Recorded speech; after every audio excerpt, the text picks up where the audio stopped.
दोस्तों, क्या महाभारत होने के पीछे अंधे राजा धृतराष्ट्र का हाथ था? आखिर महाभारत खत्म होने के बाद धृतराष्ट्र कहाँ चले गए और उनकी मृत्यु कैसे हुई थी?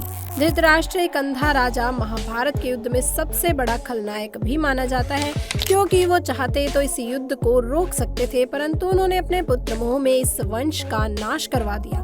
उन्होंने अपने जीवन में वैसे तो कई सारे पाप किए थे, परंतु आज हम बात करेंगे विशेषतः कुछ ऐसे पापों की जो सर्वोपरि थे और जो धृतराष्ट्र की मौत का कारण भी बने।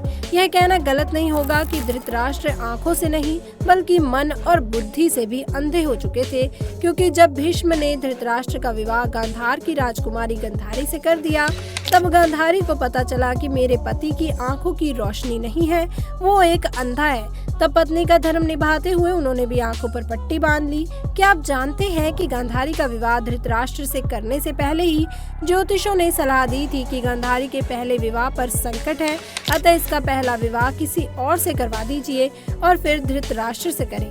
इसके बाद ज्योतिषों के कहने पर गांधारी का विवाह पहले एक बकरे से करवाया गया, बाद में उस बकरे की बलि दे दी गई। कहा जाता है कि गांधारी को किसी प्रकार के प्रकोप से मुक्त करवाने के लिए ही ज्योतिषों ने यह सुझाव दिया था। इस कारणवश गांधारी प्रतीक रूप से विधवा मान ली गई और बाद में उनका विवाह धृतराष्ट्र से करवा दिया गया। गांधारी एक विधवा थी। जब महाराज धृतराष्ट्र को ये बात पता चली तो वो बहुत क्रोधित हो उठे। उन्होंने समझा कि गांधारी का पहले किसी से विवाह हुआ था और वह किसी कारणवश मारा गया। धृतराष्ट्र के मन में इसको लेकर दुख उत्पन्न हुआ और उन्होंने इसका दोषी गांधारी के पिता राजा सुबाला को माना।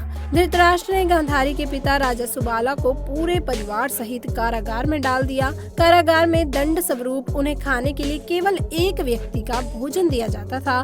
केवल एक व्यक्ति के भोजन से भला सभी का पेट कैसे भरता? वास्तव में यह पूरे परिवार को भूखे मार देने की साजिश थी। राजा सुबल ने यह निर्णय लिया कि ये भोजन केवल उनके सबसे छोटे पुत्र को ही दिया जाएगा, ताकि उनके परिवार में से कोई तो जीवित बच सके, और वह छोटा पुत्र और कोई नहीं बल्कि शकुनी था। यह भी कहा जाता है कि विवाह के समय गांधारी के साथ उनका भाई शकुनी और आयु में बड़ी उनकी एक सखी हस्तिनापुर आई थी और दोनों ही यहीं रह गए थे। गांधारी के पुत्रों को कौरव पुत्र कहा गया, लेकिन क्या आप जानते हैं उनमें से एक भी कौरव वंशी नहीं था। धृतराष्ट्र और गांधारी के 99 पुत्र थे और एक पुत्री थी जिन्हें कौरव कहा जाता था। गांधारी ने वेद व्यास से पुत्रवती होने का वरदान प्राप्त किया था। इस वरदान के चलते ही गांधारी को 99 पुत्र और एक पुत्री मिली थी। उक्त सभी संतानों की उत्पत्ति 2 वर्ष बाद कुंडों से हुई थी।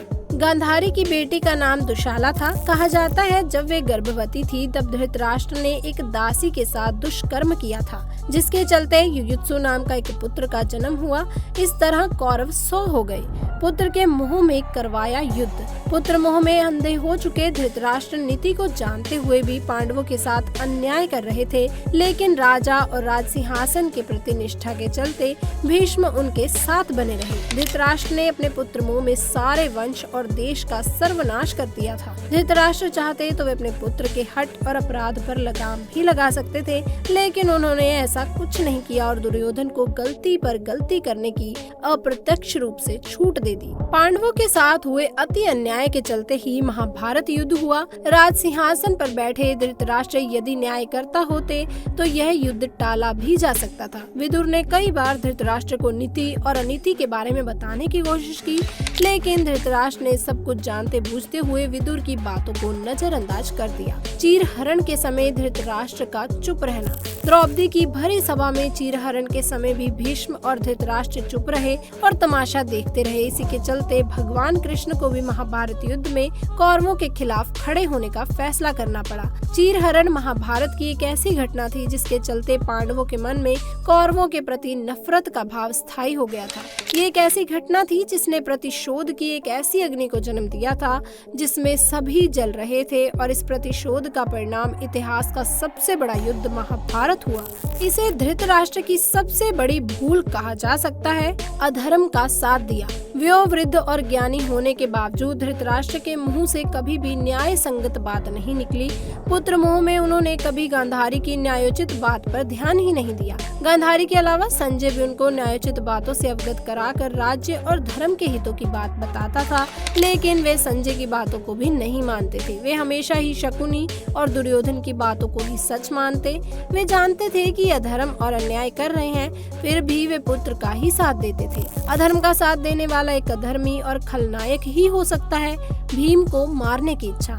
उस काल के सबसे बड़े युद्ध महाभारत का अंत हो चुका था और पांडु पुत्र भीम ने धृतराष्ट्र के पुत्र दुर्योधन का वध कर दिया था। इसको लेकर धृतराष्ट्र के मन में क्रोध और बदले की भावना प्रबल हो उठी। अतः मौका पाकर धृतराष्ट्र भीम को मार डालना चाहते थे। एक बार की बात है जब महाभारत का युद्ध जीतने के बाद पांचों पांडव श्री कृष्ण के साथ हस्तिनापुर महाराज धृतराष्ट्र से मिलने पहुंचे, तो भीम के अलावा सब ने धृतराष्ट्र को प्रणाम किया तथा उनसे गले मिले। बाद में भीम की बारी आई, तब धृतराष्ट्र के व्यवहार को देख भगवान श्री कृष्ण धृतराष्ट्र की मंशा जान चुके थे। अतः जब भीम धृतराष्ट्र को प्रणाम करके उनके गले मिलने के लिए आगे बढ़ा, तो श्री कृष्ण ने भीम को इशारे से रोक दिया और उनके स्थान पर भीम की लोहे की मूर्ति को आगे बढ़ा दिया। धृतराष्ट्र बहुत शक्तिशाली था। उन्होंने लोहे की मूर्ति को भीम समझकर पूरी ताकत से दबोच लिया और उस मूर्ति को तोड़ डाला। उनमें इतना क्रोध था कि वे समझ नहीं पाए कि यह भीम नहीं बल्कि लोहे की एक मूर्ति है। भीम की मूर्ति तोड़ने में अपने संपूर्ण बल का प्रयोग करने के कारण उनके मुंह से भी खून निकलने लगा था। इसके बाद जब धृतराष्ट्र का क्रोध शांत हुआ, तो वह भीम को मृत समझकर रोने लगे। तब भगवान श्री कृष्ण बोले कि भीम तो जीवित है, आपने भीम समझकर भीम की मूर्ति को तोड़ा है। इस प्रकार भगवान श्री कृष्ण धृतराष्ट्र से भीम को बचाने में सफल रहे। पूर्व जन्म का पाप। कहते हैं कि पूर्व जन्म में किए पाप के कारण धृतराष्ट्र जन्म से ही अंधे थे और उनके सभी पुत्र मारे गए। दरअसल अपने पूर्व जन्म में धृतराष्ट्र एक बहुत ही निर्दयी एवं क्रूर राजा थे।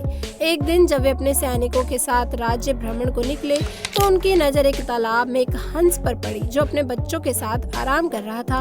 उन्होंने सैनिकों को तुरंत आदेश दिया कि उस हंस की आंखें निकाल ली जाएं। सैनिकों ने राजा की आज्ञा का पालन किया और दर्द से बिलखते हुए हंस की आंखों को निकालकर राजा अपने सैनिकों के साथ आगे बढ़ गया।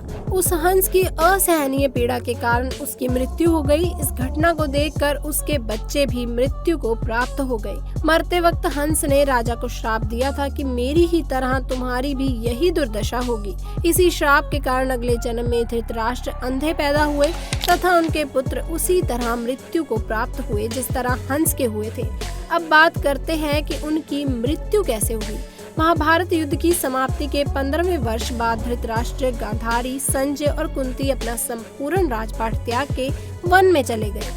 समय बीतता गया और इसी तरह 3 साल बीत गए, लेकिन एक दिन धृतराष्ट्र गंगा में स्नान करने के लिए गए और उसी समय जंगल में आग लग जाती है। यह देख कुंती और संजय तीनों धृतराष्ट्र के पास भागते हुए आते हैं और धृतराष्ट्र से उनके सही होने का पूछते हैं। संजय उन सभी को जंगल से चलने के लिए कहते हैं, लेकिन दुर्बलता के कारण धृतराष्ट्र वहां से नहीं जाते और वहीं रुकने का निर्णय लेते हैं, जिस कारण गांधारी भी अपने पति को अकेला छोड़कर नहीं जाने का निर्णय लेती है और धृतराष्ट्र के साथ गांधारी और कुंती भी वहीं रुक जाते हैं। तब संजय अकेले ही उन्हें जंगल में छोड़कर हिमालय पर्वत की ओर चले जाते हैं। उसके पश्चात तीनों वन की अग्नि में झुलस कर मर गए। हिमालय पर्वत पर पहुंच संजय एक सन्यासी की तरह जीवन व्यतीत करने लगे। उसके पश्चात नारद मुनि युधिष्ठिर तक यह दुखद समाचार पहुंचाते हैं। सूचना पाते ही युधिष्ठिर वहां जाकर उन सभी की आत्म शांति के लिए नीति अनुसार धार्मिक कार्य करते हैं। इस प्रकार महाभारत के एक और महत्वपूर्ण पात्र के जीवन का अंत हुआ। मित्रों, धृतराष्ट्र की मृत्यु के पीछे छिपे इन पापों पर आधारित ये वीडियो कैसी लगी, नीचे कमेंट करके हमें जरूर बताएं और इस वीडियो को लाइक करें, शेयर करें और अगर आपने अभी तक हमारे चैनल को सब्सक्राइब नहीं किया है तो जल्दी से जाके चैनल को सब्सक्राइब कर लें। मिलते हैं अगली